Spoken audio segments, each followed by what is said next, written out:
Hello everyone, look where we are.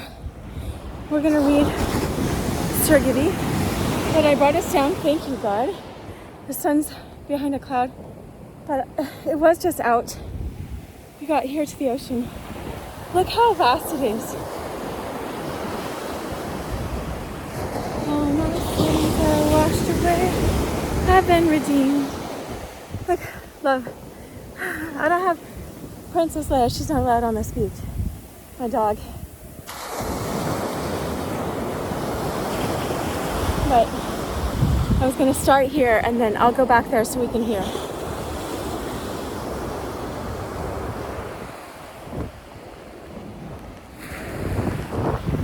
I wanna go where we can see the ocean though, of course. Maybe I'll just sit on the ground. But I didn't check the sound this time. All right, welcome. This is part 3 of George MacDonald's book called Sir Gibbie. George MacDonald was the spiritual mentor of C.S. Lewis, and G.K. Chesterton talked about him. And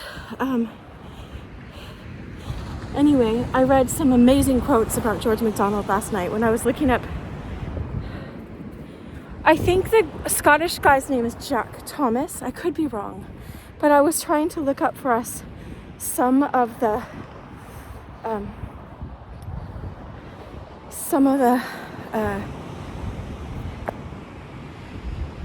Scottish dialect, so that we don't get frustrated at our parts. But like some of life is just frustration. Look at this. Look at how beautiful. All right, I'm in Southern California. I say that much, but I don't say much else. I think it's okay if I just sit down on the dirt. Okay. All right. So let's get started. Everyone's going to be like, why aren't you facing the ocean? But I get to see it through your eyes. Let's see.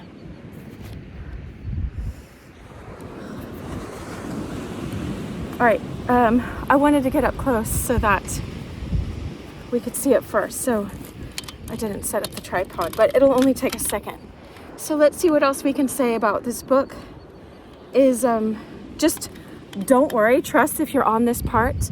One of the Yeats, you know, the poet Yeats, one of his generation, someone gave her, one of his daughters, I think, I forgot her name, but Sir Gibbie, and she was like, she got it published all over again. It had gone to obscurity and then it got out again because of her, because she saw what a profound work it was. And some people, what they say is that maybe I can just set my phone on this is great, is that it just transforms your life. And it does, and I said that at the beginning, it's transformed my life. Oh, that's the tripod. Okay, so let me see if I can get this out, hopefully without restarting. I hope you are feeling loved today and know how loved you are. All right, I got it. Here we go. I wanted to get it far enough away so people have their anonymity.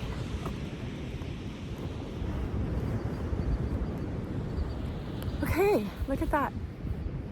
All right. I don't like, sometimes, whatever. I don't care if I'm in the shot or not. All right, so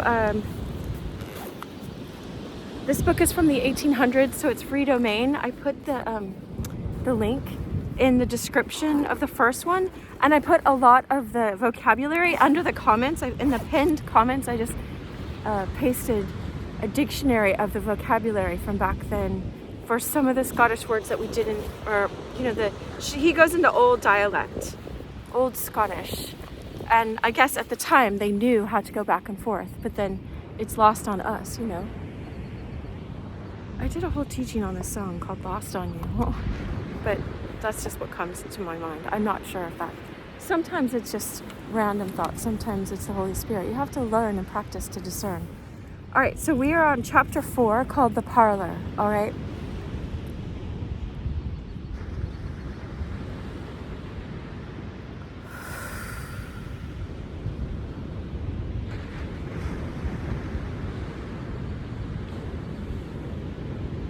My brother texted me the most beautiful, long text, maybe 4 pages long or something, on how to know your true essence, who your true self is, and if you're developing your egotism or you're developing some false spiritual side, or your real self, the one that, like C.S. Lewis says, is changing, like from a horse to a flying horse, like God is renewing us. I mean, he said so much, but there's no way I could share that with the world because like 99% of the people probably wouldn't understand. It was hard for me to understand, but I got it in my knowing, and I got it, and I can ask my brother. But in that, I'm just reflecting now. It's just right here in Sir Gibbie. Like, he shows all of it. George MacDonald shows all of this to us in a story form. So you can find this. You don't need my brother's amazing, profound quote.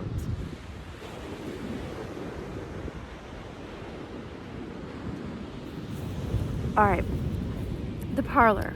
I gotta be close to the mic so it's here because I didn't bring one, an external one. All right, maybe I'll do this. The day went on and went out. Oh, sometimes I do this to show that I'm starting to read if people want to fast forward to that.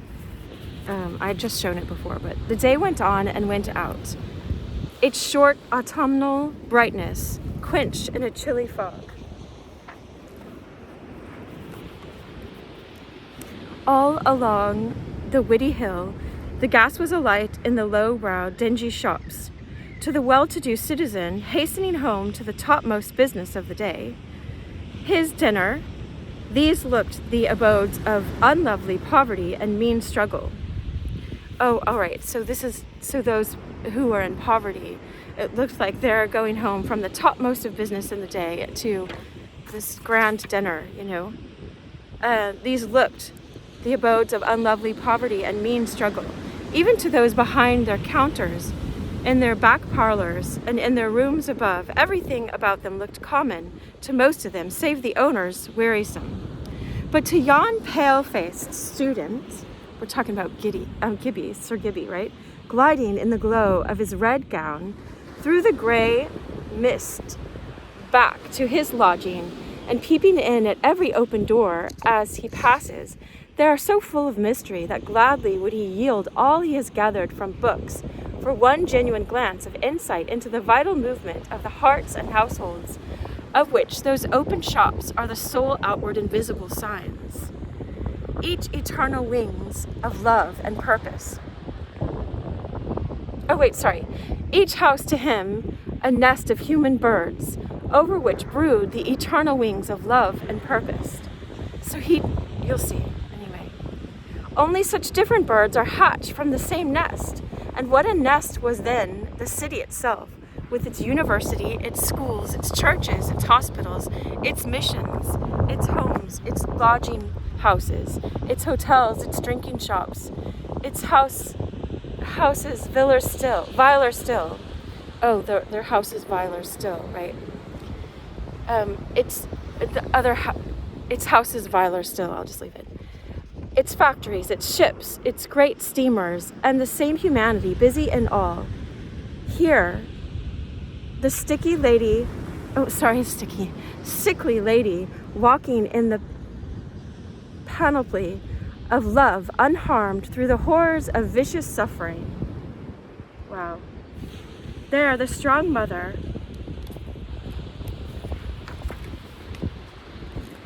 cursing her own child along half a street with an intensity and villainies of execration unheard elsewhere. The will of the brooding spirit must be a good one indeed, to enclose so much of what cannot be its will, and turn all to its purpose of eternal good. Our knowledge of humanity, how much more our knowledge of the Father of it, is moving as yet, but in the first elements, we're only getting a glimpse, right? In his shed under the stair, it had been dark for some time too dark for work, that is, and George Gilbraith had lighted a candle. That's his father, if you're just catching on now. Sir Gibbie is his son, and he lost his mother, and he's very poor, and his father drinks, and we'll find out. All right. But his father cobbles shoes as well. So he does his best to make an honest living, but right now the drink has him. And so he gives his money to the drink. Just like any addiction, we're not meant to be led by our passions, but rule them like Christ ruled his passions. But I welcome all people of all faiths. All right, so I'll just keep reading the book. I just keep hearing King of Kings, because we're all called to be kings and priests. And that means ruling and not letting our appetites rule us. But I have lots of videos on that, so I'm not trying to make this a teaching video. All right, I have a whole playlist of kings and priests, called to be kings, queens, and priests. All right, I'm trying to put my book here to block the wind some, but then the book is too far because it's tiny print. You can see it. Because they had to fit so much, right? Anyway, in his shed, under the stair, it had been dark for some time, too dark for work, that is, and George Gilbraith had lighted a candle. He never felt at liberty to leave off so long as a man was recognizable in the street by daylight, to leave to go drink. He didn't anyway. Or leave off. Maybe leave off from working. Anyway, we'll let it go. But now at last, with a sigh of relief, he rose. The hour of his redemption was come. The moment of it at hand. Outwardly calm, he was within, eager as a lover to reach Lucky Kroll's back parlor. That's where the whiskey is. So it was. He didn't want to go and when it was daylight, where people could recognize him. Anyway, his hand trembled with expectation as he laid from it the awl, took from between his knees the great boot on the toe of which he had been stitching a patch, lifted the yoke of his leather apron over his head and threw it aside, with one hasty glance round, as if he feared some enemy lurking near to prevent his escape. He caught up a hat, which looked as if it had been brushed with grease, pulled it on his head with both hands, stepped out quickly, closed the door behind him, turned the key, left it in the lock, and made straight for his earthly paradise. But with chastened step, all Mistress Krau's customers made a point of looking decent in the street, strove in their very consciousness to carry the expression of being on their way to their tea, not their toddy. Or if they're toddy, then not that they desired it, but merely that it was their custom always of an afternoon. Man had no choice. He must fill space. He must occupy himself. And if so, why not Mistress Krau's the place, and the consumption, of whiskey, the occupation? But alas, for there would be seeming indifference. Alas, for there would be seeming indifference. Everybody in the lane, almost in the Witty Hill, knew every one of them, and knew him for what he was, knew that every drop of toddy he drank was to him, as to a miser, his counted sovereign. Knew that, as the heart for the water brook, so thirsted his soul ever after another tumbler. Wow. That he made haste to swallow the last drops of the present, that he might behold the plenitude of the next steaming before him, that like the miser, he always understated the amount of the treasure he had secured, because the less he acknowledged, the more he thought he could claim.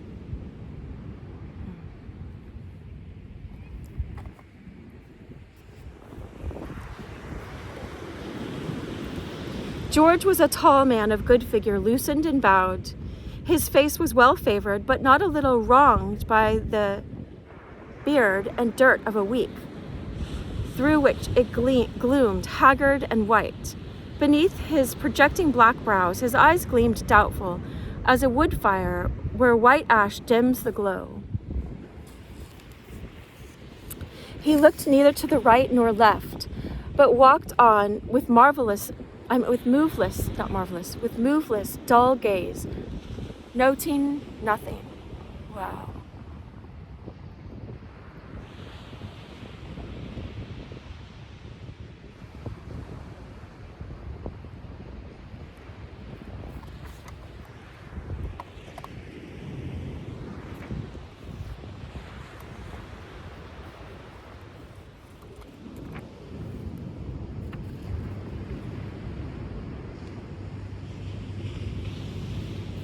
There's cliffs over there. I wish I could zoom in. It's so pretty.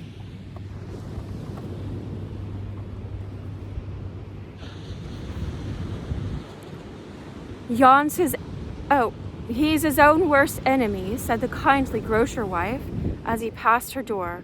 I, responded her customer, who kept a shop nearby for old furniture or anything that had been already once possessed. I dare say, but to see the poor neglected child of his run scouting about the town, young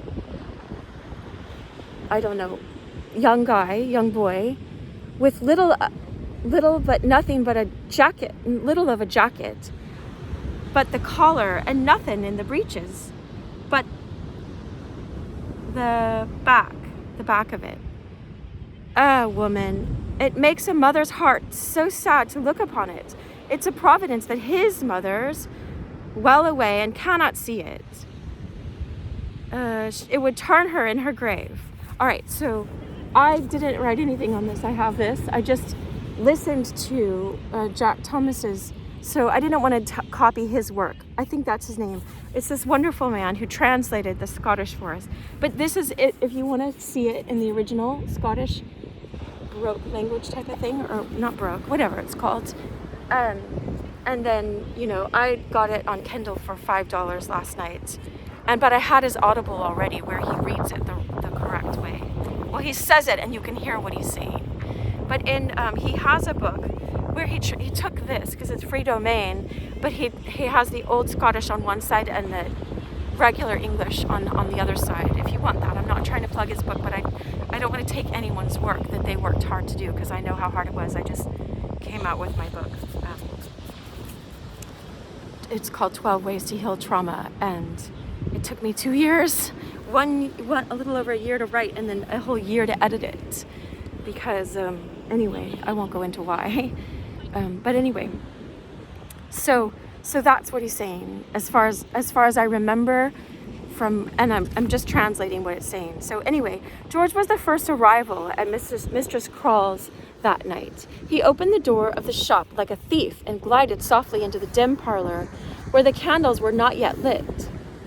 There was light enough, however, from the busy little fire in the grate to show the clean sanded floor, which it crossed with flickering shadows and colored prints and cases of stuffed birds on the walls, and full-rigged bark suspended from the center of the ceiling, and chief of all, shows of heaven or earth.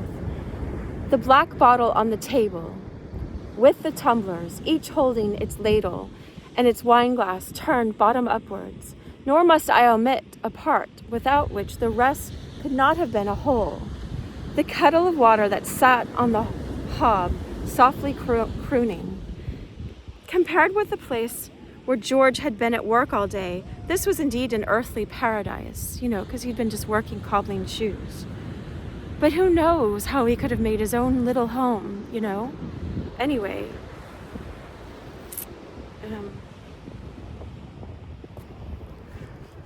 nor was the presence and appearance of Mistress Crawl an insignificant element in the paradise character of the place. You know how in paradise, in the real paradise, Adam and Eve walked with God. So there was both male and female, and God, the divine. And then they took something less than and left paradise, chose something left. They were deceived, just like this man. But I won't moralize. Let's just read it, and the story will speak for itself. All right, I'm so close because I'm blocking the wind, and I want my... Anyway, I don't have to explain. I just did a video on not explaining. It's just leftover programming from childhood. But it doesn't have to have dominion, right? We know. All right.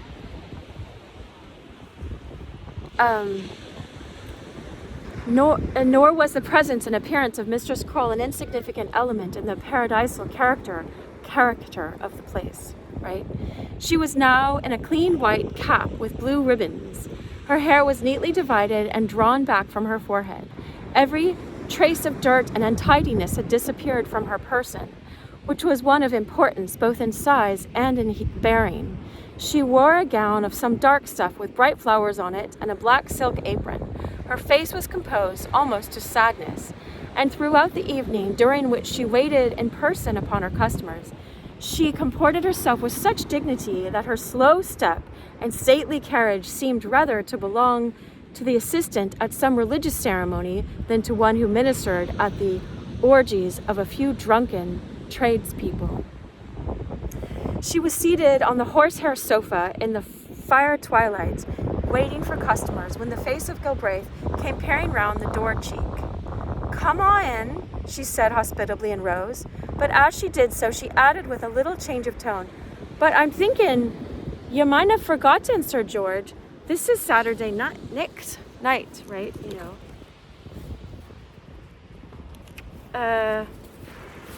All right, so I remember what was said yesterday. Here's the words if you want to see them. I don't know if it if it focused in. Hold on. All right, and so and if you're going to be going to church on Sunday morning, then before your bed, it's best first that if you might want to lighten up your ear and you got yourself shaved, your hair enough, and get yourself shaved before church time. Okay, and so it says, she knew as well as George himself that never by any chance did he go to church, but it was her custom, as I fancy it is of some other bulwarks of society and pillars of the church. Wow. For the sake of example, I presume, to make not unfrequent allusion to certain observances, moral, religious, or sanitary, as if they were laws that everybody kept, right?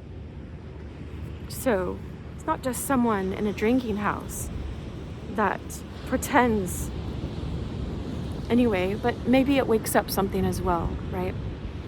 Galbraith lifted his hand, black and embossed with cobbler's wax, and rubbed it thoughtfully over his chin.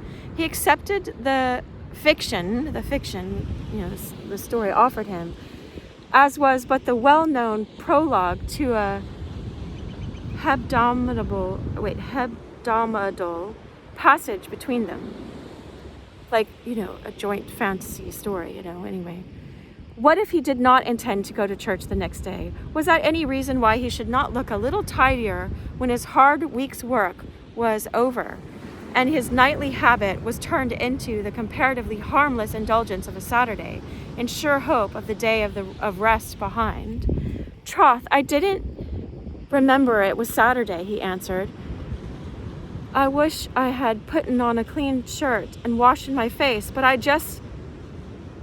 just go over to the barber's and get a scrape, you know, a little shave. As mayest be some of them, I'll be here or I come back. Oh, maybe some of them will be here before I come back." Okay, here's that if you want to see it. Anyway, some of you, I said don't speak English, you know. I think I read that only 17% of the world speaks English. And so I hope that the closed captions are coming up for you in your language, wherever this is posted. And so Mistress Kroll knew perfectly that there was no clean shirt in George's garret, so he was saying maybe I'll go get a clean shirt. But she knew also that the shirt he then wore was probably in consideration of her maid's festered hand. She would wash for him herself, so she probably was going to wash that shirt, you know, because anyway, was one of her late husbands that she had given him. So her husband had died, and So she thinks, wait, she'll probably wash that shirt. And it was already one of her late husbands that she had given him. But George's speech was one of those forms of sound words held fast by all who frequented Mistress Crawl's parlor, and by herself estimated at more than their worth, right? They estimate it more than their worth. The sun's coming out. I love it. I just love the sun. It's like, you know, Christ is compared to the sun, and God is compared to the sun. It warms all of us, just like the love of God, right? Like my shirt, the love. All right, the lifeguard's coming. Let's see. Not always. Sometimes I think I'm in trouble for something, right?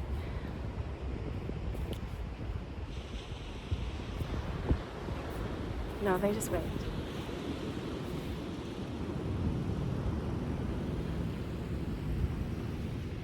All right. Anyway, I have my reasons. Okay, so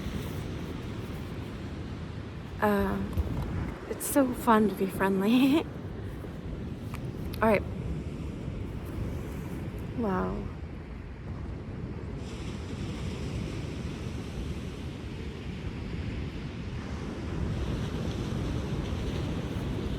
All right.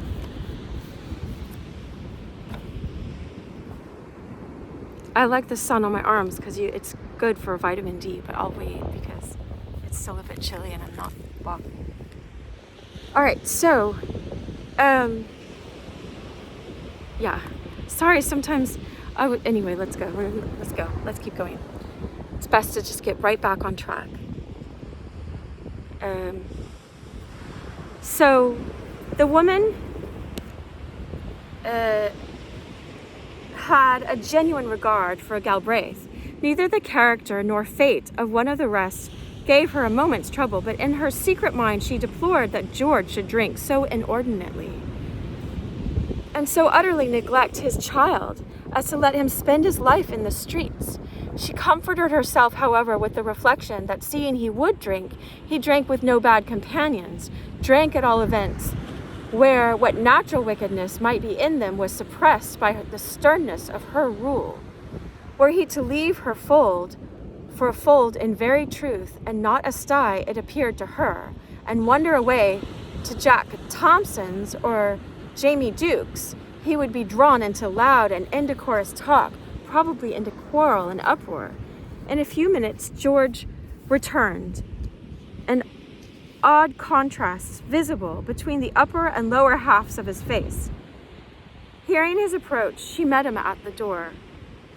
"No, Sir George," she said, "just go on up to my room and have a wash and put on the shirt you'll see lying upon the bed, and you come down here and your tumbler's comfortable."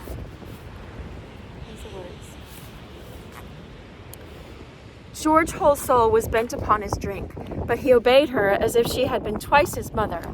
By the time he had finished his toilet, the usual company was assembled, and he appeared amongst them in all the respectability of a clean shirt, and what purity besides the general adhesiveness of his trade material would yield to a single ablution long delayed. Ablution, single wash, like whatever would come off of his hands after one wash. They welcomed him all with nod or grin or merry word in individual fashion, as each sat measuring out his whiskey or pounding at slow dissolving sugar or tasting the mixture with critical soul seated between tongue and palate. Wow. Critical soul seated between tongue and palate. The conversation was for some very dull, with a strong tendency to the censorious. For in their circle not only were the claims of respectability silently admitted, but the conduct of this and that man of their acquaintance or of the public notice was pronounced upon with understood reference to those claims, now with smile of incredulity or pity, now with headshake regretful or condemnatory, and this all the time that each was doing his best to reduce himself to a condition in which the word conduct could no longer have meaning in reference to him. You know, you impair your judgment and you don't know what your conduct is. And such is the case with all sin, with pride, with running after money. You know, if that's your God, if with gossip, with, you know, obsessing over golf and your golf game or whatever ours may be. I'm like one, but anyway, all of them, as did their hostess, addressed Galbraith as Sir George, and he accepted the title with a certain unassuming dignity, for it was not universally known in the city. For if it was not universally known in the city, it was known to the best lawyers in it that he was a baronet by direct derivation from the hand of King James VI. Wow. The fire burned cheerfully, and the kettle making many journeys between it and the table. Things gradually grew more lively. Stories were told, often without any point, but not therefore without effect. Reminiscences, sorely pulpy and broken at the edges, were offered and accepted with a laughter in which sober ears might have detected a strangely alien sound, and adventures were related in which truth was no necessary element to reception. In the case of the postman, for instance, who had been dismissed for losing a bag of letters the week before, not one of those present believed a word he said, yet as he happened to be endowed with a small stock of genuine humor, his stories were regarded with much the same favor as if they had been authentic. But the revival scarcely reached George. He said little or nothing, but between his slow gulps of toddy, sat looking vacantly into his glass. It is true he smiled absently now and then. Oh, it's true he smiled absently now and then, when the others laughed. But that was only for manners. Doubtless he was seeing somewhere the saddest of all visions, the things that might have been. The wretched craving of the lower organs stilled, right? Maybe it's gut or guts, I don't know. Stilled, the craving of the lower organs stilled, and something spared for his brain. I believe the chief joy his drink gave him lay in the power once more to feel himself a gentleman. The washed hands, the shaven face, the clean shirt had something to do with it, no doubt, but the necromantic whiskey had far more. What faded ghosts of ancestral dignity and worth and story the evil potion called up in the mind of Sir George, who himself hung ready to fall, the last, or all but the last, mildewed fruit of the tree of Galbraith, all but the last, because his son, right? Ah, if this one and that of his ancestors had but lived to his conscience, and with some thought of those that were to come after him, he would not have transmitted to poor Sir George, in horrible addition to moral weakness, that physical proclivity which he had now grown to such a hideous craving. To the miserable wretch himself, it seemed that he could no more keep from drinking whiskey than he could from breathing air. Wow. I don't know if you faced an addiction like that. It's not pretty. I hope you're hearing this. I know the wind is blowing up again. Anyway, I hope you're hearing it enough. Look, 33 when I looked up. That's how long we're in it. Jesus died at age 33, so I claim that number for him. Anyway. Thank you, God, for the story. Thank you for every person here. Bless them, Lord. God, I pray you bless all of them in Jesus' name. Amen. All right, chapter 5. God forgives us, you know. I was reflecting on the way here. I was meditating, and it came to me, Latoya's words. This woman, Latoya Okeia, O-K-E-I-A. She has a video on YouTube called God's Washing Machine. And it's so good. She's like, there's no sin too much for God's washing machine. He can wash it out of us, right? And clean it out. We don't need to keep running to something else to numb ourselves. All right, chapter 5, Gibbie's calling. I'm not sure that his father's neglect was not on the whole better for Gibbie than would have been the kindness of such a father persistently embodying itself. But the picture of Sir George by the help of whiskey and the mild hatching even of Mistress Crawl's parlour, softly breaking from the shell of the cobbler and floating a mild gentleman in the air of his lukewarm imagination, and poor wee Gibbie trotting outside in the frosty dark of the autumn night, through which the moon keeps staring down, vague and disconsolate, is hardly therefore the less pathetic. Under the window of the parlour, where the light of revel shone radiant through a red curtain, he would stand listening for a moment, then darting off a few yards suddenly and swiftly, like a scared bird, fall at once into his own study and into his own steady trot up the lane and down till he reached the window again, where again he would stand and listen. Whether he made this departure and returned 20 or 100 times in a night, he nor anyone else could have told. Sometimes he would, for a change, extend his trot along the Whitty Hill, sometimes along the parallel Vinnel, but never far from Jink Lane and its glowing window, never moth-haunted lamp so persistently, ever as he ran up this pavement and down that, on the soft-sounding soles of his bare feet, right? Because he never had the shoes. You'll see.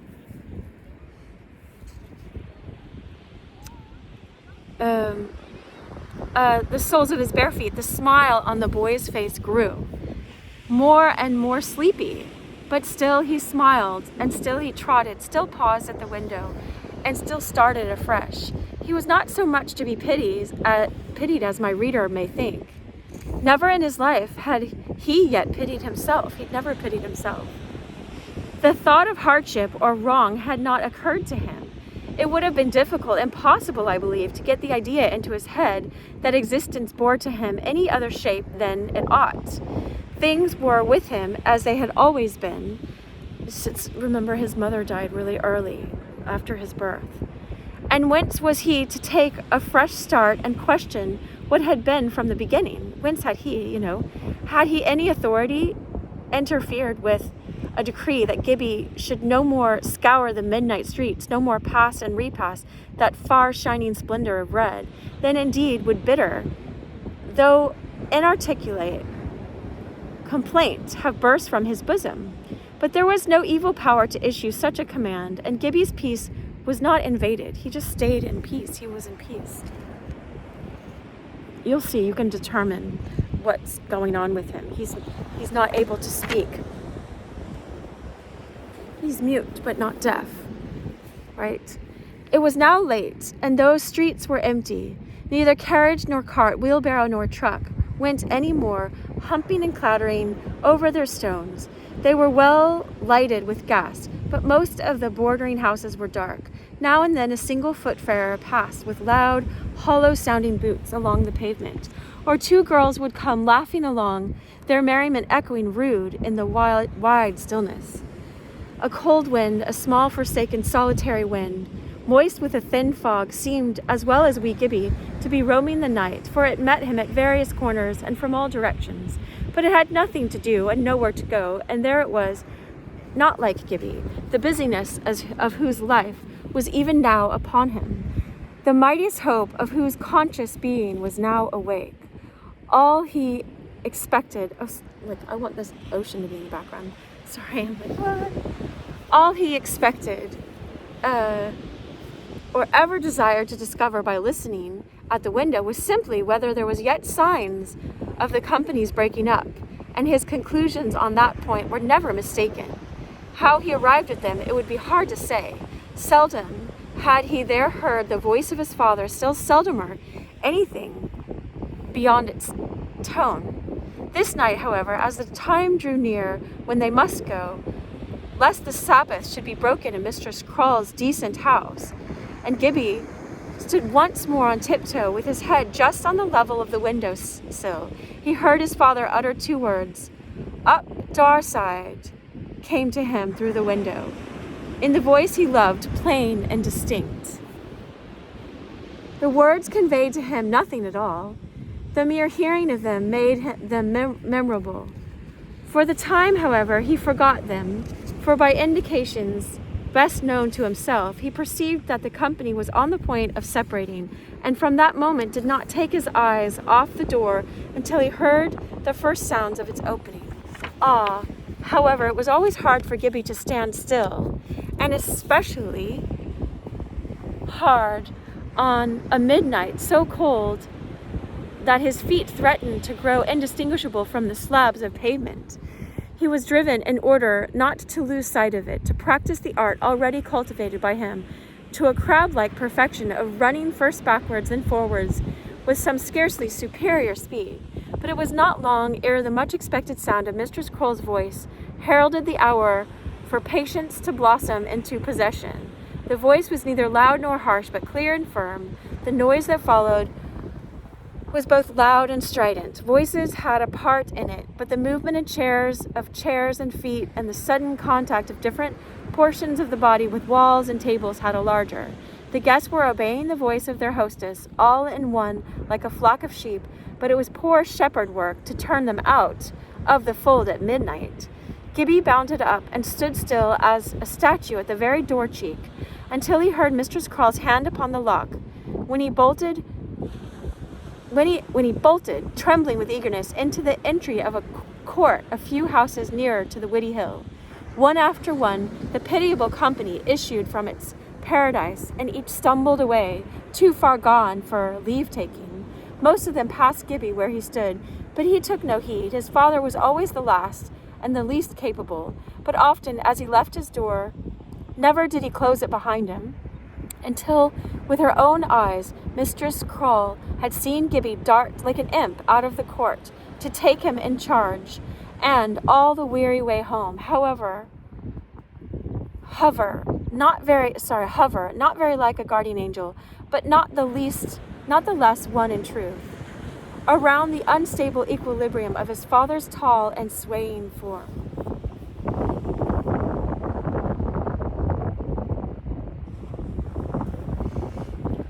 It's like, thank you for this day, this morning. We're early morning right now. I left the house early, got up at dawn. Anyway, I don't always. I was woken up this morning. It's wonderful. By the light, by God himself. By his light, we see light. By his light, the true light of God, right? All right.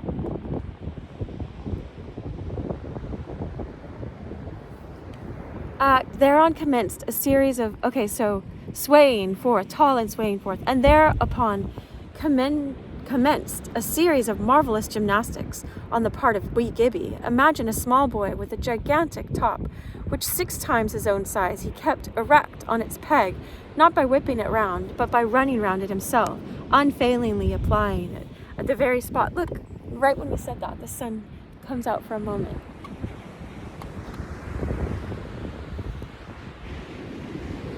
I'm like, thank you, sun. Imagine all the crops on the whole earth, right? They're growing because the sun is shining. God gives the sun to each of us, right? Anyway. Okay, so he's holding his tall father up, and they said he was about 8 or 9, and he looked like he was 6 though, because he was so malnourished. You've seen that before, maybe. Anyway,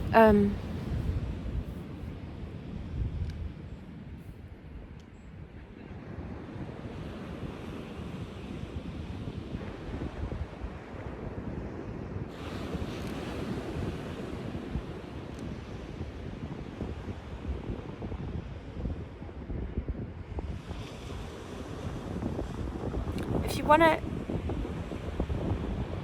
ask me privately, well, you can find one, but I found a place one of my friends from childhood is connected with, so I trust him, that helps people in Africa. Anyway,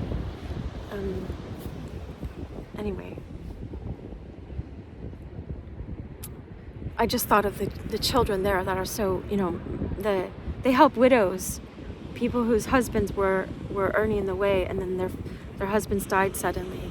widows and orphans. And they're not completely orphans, some of them, because they have a mom still, right? Anyway, it's just, you want to make sure. C.S. Lewis talks about that in Mere Christianity. It's our job to make sure as best we can that a charity is actually giving the money to whom they say they're giving the money to. So anyway, I don't know. I don't know everything. God will direct you. Each of us are called to different places,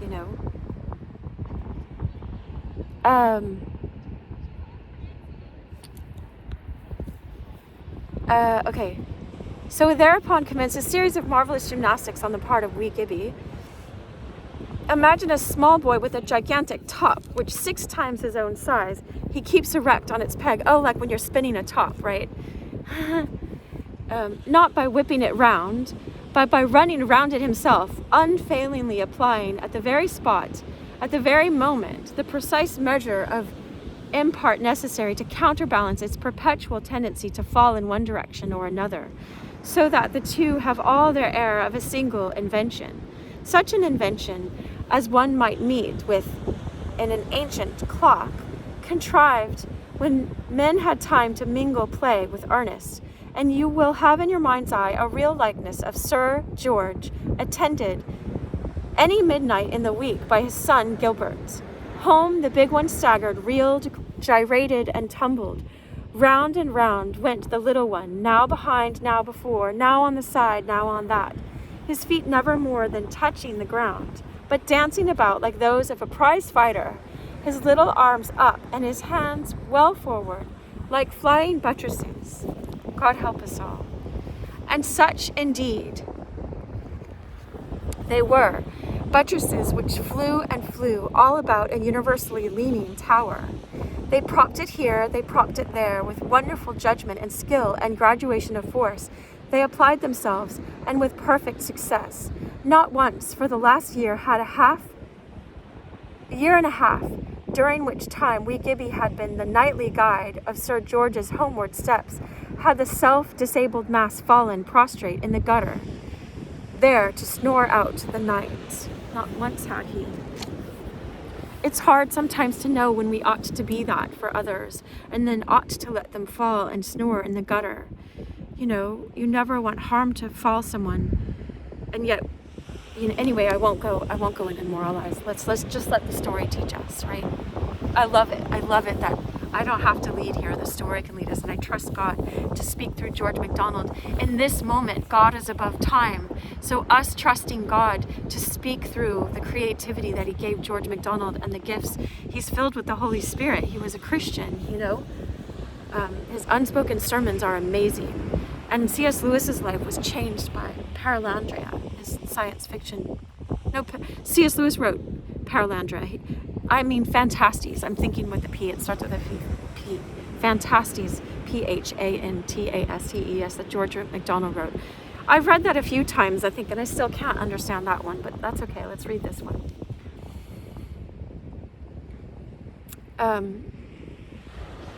The first special difficulty, that of turning the corner of Jink Lane and the Whitty Hill successfully overcome, the twain went reeling and revolving around the street, much like a whirlwind that had half forgotten the laws of gyration, until at length it spun into the court and up the foot of the outside stair over the baronet's workshop. Right. Then commenced the real struggle of the evening for Gibbie, and for his father too, though the latter was aware of it only in the momentary and evanescent flashes of such enlightenment as made him just capable of yielding to the pushes and pulls of the former. All up the outside and the 2 inside stairs, he, waking and sleeping, were as the alternate tick-tack of a pendulum. But Gibbie stuck to his business, like a man, and his resolution and perseverance were at length, as always, crowned with victory. Wow. I just hear break every stronghold.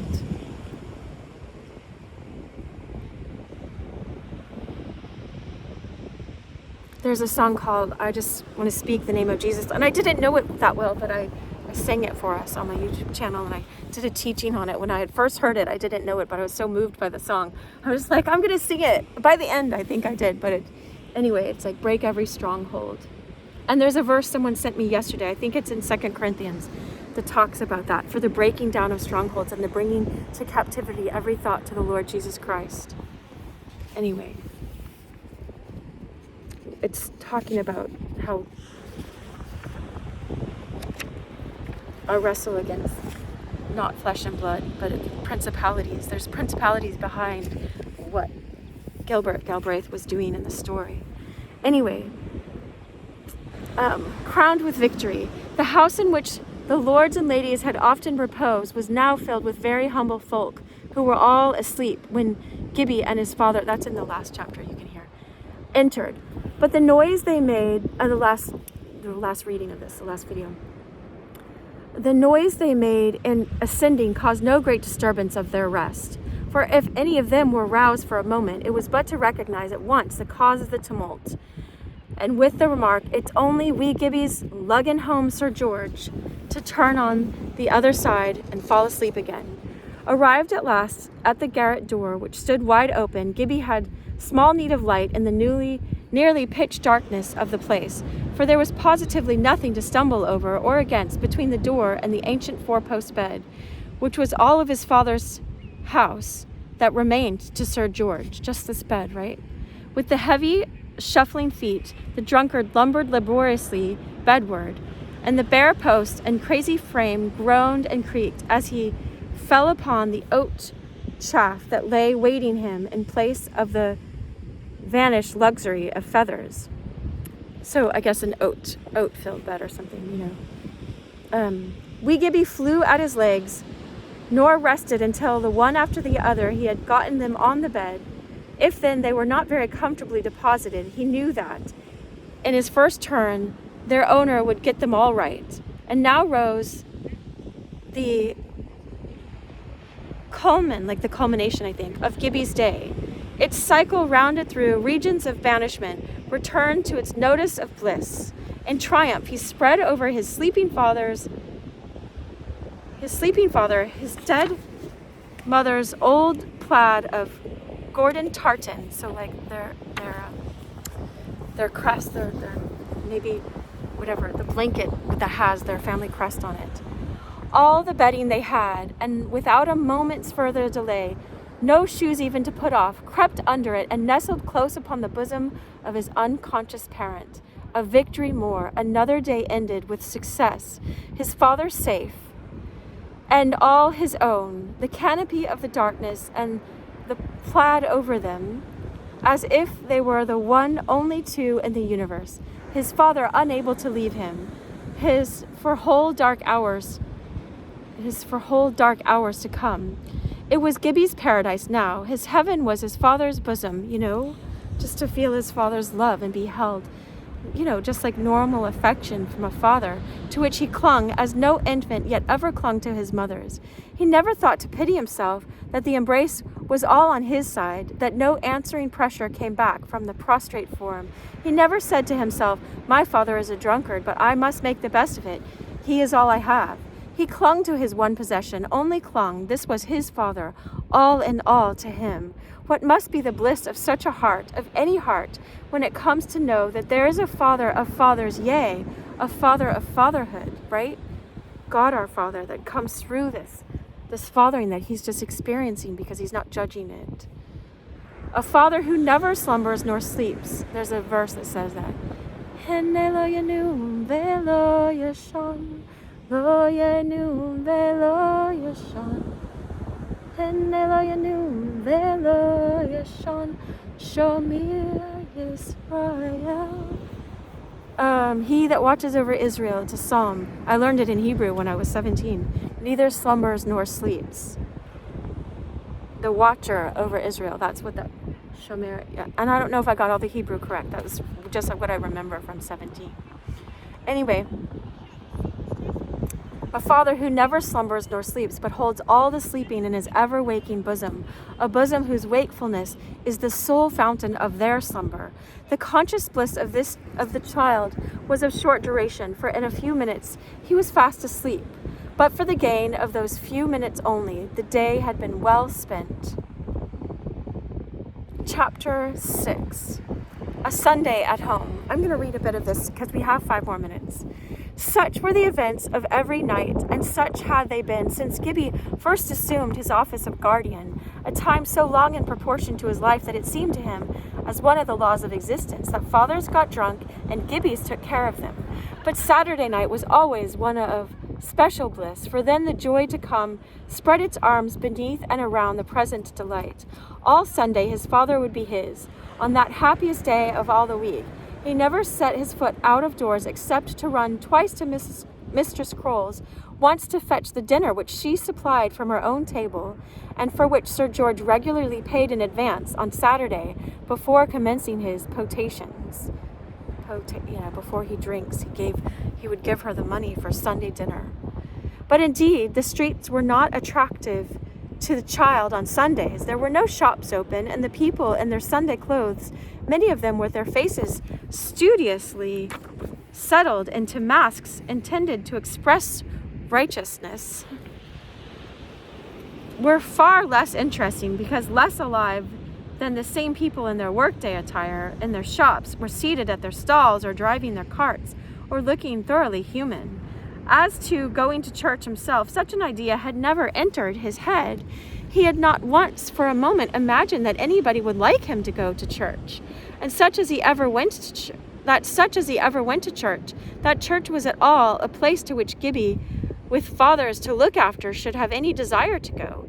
As to what church-going meant, he had not the vaguest idea. It had not even waked the glimmer of a question in his mind. All he knew was that people went to church on Sundays. It was another of the laws of existence, the reason of which he knew no more than why his father went every night to Jink Lane and got drunk. George, however, although he had taught his son nothing, was not without religion, and had notions of duty in respect of the Sabbath. Not even with the prize of whiskey in view would he have consented to earn a sovereign on that day by the lightest of work. Gibbie was awake some time before his father, and lay reveling in love's bliss of proximity. The proximity close to his father. I just got an image of that. I had that proximity. Is one moment of time with... Anyway. Gibbie was awake some time before his father. In the proximity. At length Sir George, the merest bubble of nature, awoke and pushed him from him. The child got up at once, but only to stand by the bedside. He said no word, did not even think an impatient thought, yet his father seemed to feel that he was waiting for him. After 2 or 3 huge yawns, he spread out his arms, but unable to stretch himself, yawned again, rolled himself off the bed, and crept feebly across the room to an empty chest that stood under the skylight. There he seated himself, and for half an hour sat motionless, a perfect type of dilapidation, moral and physical, while a little way off stood Gibbie, looking on, like one awaiting a resurrection. At length he seemed to come to himself, the expected sign of which was that he reached down his hand toward the meeting of roof and floor, and took up a tiny last with a half-made boot upon it. At sight of it in his father's hand, Gibbie clapped with his delight, an old delight renewed every Sunday since he could remember. That boot was for him, and this being the second, the pair would be finished before night. By slow degrees of revival, which with many pauses between, George got to work. He wanted no breakfast, and made no inquiry of Gibbie whether he had had any. But what cared Gibbie about breakfast, with his father all to himself, and that father working away at a new boot for him? For him who had never had a pair of any sort upon his feet since the woolen ones he wore in his mother's lap. Breakfast or no breakfast was much the same to him. It could never have occurred to him that it was his father's part to provide him with breakfast. If he was to have none, it was Sunday that was to blame. There was no use in going to look for any when the shops were all shut and everybody either at church or closed in domestic penetralia or out for a walk. More than contented, therefore, while busily his father wetted welt and sole with stitches, infrangible, Gibbie sat on the floor preparing waxed ends, carefully sticking in the hog's bristle, and rolling the combination with quite professional aptitude between the flat of his hand of what trouser leg he had left, gazing eagerly between at the advancing masterpiece. Occasionally the triumph of expectation would exceed his control, when he would spring from the floor and caper and strut about like a pigeon, soft as a shadow, for he knew his father could not bear noise in the morning, or behind his back execute a pantomime's dumb show of delight, in which he seemed with difficulty to restrain himself from jumping upon him and hugging him in his ecstasy. O best of parents, working thus even on a Sunday for his Gibbie, when everybody else was at church enjoying himself. But Gibbie never dared hug his father except when he was drunk.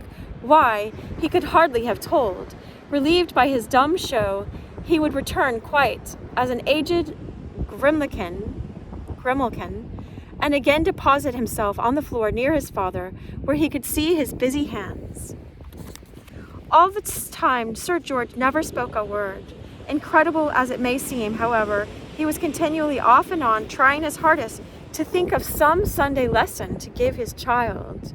Many of those that knew the boy regarded him as a sort of idiot, drawing the conclusion from Gibbie's practical honesty and his too evident love for his kind. It was incredible that a child should be poor, unselfish, loving, and not deficient in intellect, right?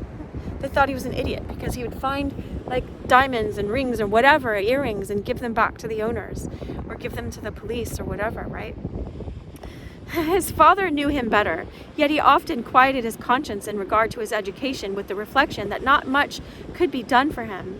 Still, every now and then he would think perhaps he ought to do something. Who could tell but the child might be damned for not understanding the plan of salvation? And brooding over the matter this morning, as well as his headache would permit, he came to the resolution, as he had often done before, to buy a shorter catechism. The boy could not learn it, but he would keep reading it to him, and something might stick. Even now, perhaps, he could begin the course by recalling some of the questions and answers that had been the plague of his life every Saturday at school. He set his recollection to work, therefore, I'm wrapping this up, in the lumber room of his memory, and again sent it back to the task, but could find nothing belonging to the catechism except the first question with its answer and a few incoherent fragments of others. Moreover, he found his mind so confused and incapable of continuous or concentrated effort that he could not even keep man's chief end and then Rosing's end between his fingers from twisting up together in the most extraordinary manner. Yet if the child but had the question, he might get some good of it. That hour might come when he would say, "My father taught me that." Who could tell? And he knew he had the words correct wherever he had dropped their meaning. For the sake of Gibbie's immortal part, therefore, he would repeat the answer to that first, most momentous of questions over and over as he worked, in the hope of insinuating something, he could not say what, into the small mental pocket of the innocent. The first, therefore, and almost the only words which Gibbie heard from his father's lips that morning were these dozens of times repeated: man's chief end is to glorify God and to enjoy him forever. Man's chief end is to glorify God and to enjoy him forever. But so far was Gibbie from perceiving in them any meaning that even with his father's pronunciation of chief end as chefen, they roused in his mind no sense or suspicion of obscurity. The word stuck there, notwithstanding, but Gibbie was years a man before he found out what chief end was. Chefen, chefen. Where was the great matter? How many who have learned their catechism and deplore the ignorance of others make the least effort to place their chief end even in the direction of that of their creation? Is it not the constant thwarting of their aims, the rendering of their desires futile, and their ends a mockery, that alone prevents them and their lives from proving an absolute failure? Sir George, with his invertebrate consuming thirst for whiskey, was but the type of all who would gain their bliss after the scheme of their own fancies instead of the schemes of their existence, who would build their house after their own childish willfulness instead of the ground plan of their being, on the rock instead of the sand. They build it on the sand instead of the rock. I just put a 1-minute video out yesterday on that. When you're getting this, it's yesterday. If you get it today when I post this, I plan to post it, God willing. How was Sir George to glorify the God whom he could honestly thank for nothing but whiskey, the soul of his gifts that he prized? Over and over that day he repeated the words, man's chief end is to glorify God and to enjoy him forever.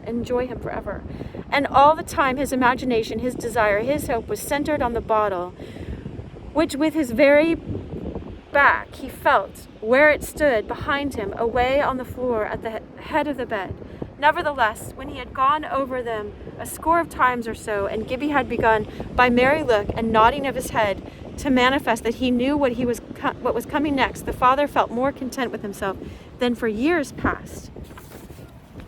And when he was satisfied that Gibbie knew all the words, though indeed they were hardly more than sounds to him, he sent him with a great sense of relief to fetch the broth and beef and potatoes from Mistress Croll's.